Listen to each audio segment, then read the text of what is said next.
This is why people bring me LS swaps. What do you think they had the radiator sitting on top of? This thing. Oy vey.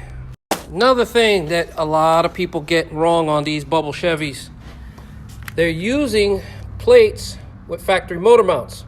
Why don't you want to do that? But look how far back that engine is. It's literally touching a firewall, which means you can't get those heater hoses on, which means I gotta now get new motor mounts, new trans mounts to move this motor forward a little bit to get some clearance. Tell you, man, it's always the little shit that gets you. The hits keep on coming. So you notice that the mass air connector's here, but the air filter was over that way. Why? Because it wasn't connected. Yeah, another thing you notice? No O2 sensors hooked up in this thing.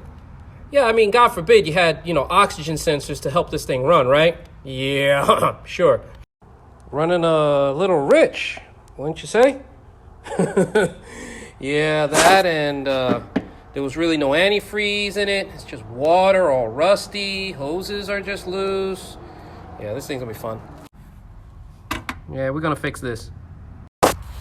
Yeah, I mean, who needs, all the coils attached to the coil pack, right? I mean, just lay it right there.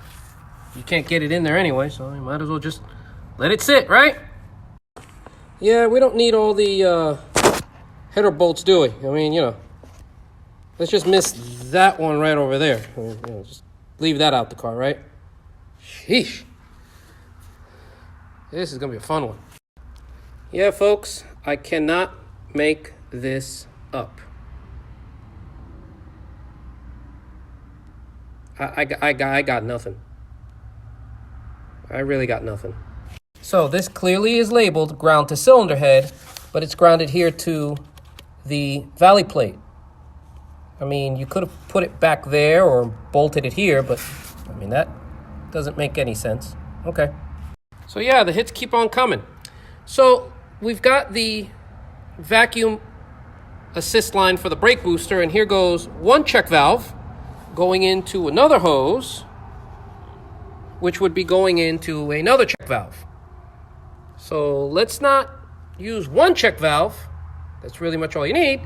Let's have two of them because we were too lazy to take the one off that came with the car.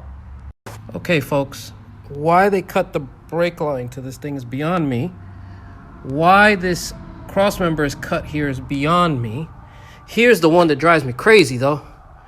Why would you do this? This is supposed to sit over on top of there. Not down here. Oh, God. So, just to let y'all see, this is all that's holding the transmission up.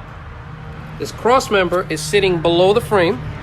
As you can see, there's no nut there. And that is literally the extent of what's holding this thing up. So, basically, the only thing holding this side of the transmission up is one skinny ass fender washer. So I tell y'all folks that a bad tune can fuck up a lot of different things. Well, let's see how bad this oil looks. This motor hadn't really driven much, if any. Yep. If y'all can't tell, that's fuel in there. That's right, folks. Almost raw gasoline in there. And how could I tell it was fuel coming out first? Well, now it's almost oil coming out of there. See? Almost oil. This is bad news, okay, baby. Folks. So this man over here had paid for an LS2. They even said that they gave him an LS2. Well, LS2s are aluminum block, aluminum head, right? Remember, LS2s are aluminum block, aluminum head. Well, we know this is aluminum because it's a magnet, and that don't stick to it, right? But, yeah, iron block. And just to show you, I got an aluminum block here. This is an aluminum block. Doesn't stick. This is an iron block. And it sticks. So, one of the things that I do when I do LS swaps is I use legitimate motor mounts. that bolt to the frame. But somebody decided that tack welding some raw steel would make sense for this car. Garbage. That gotta go away because we got something new going in there. But we're gonna push this one off the lift. We gotta wait for some parts. Done for today.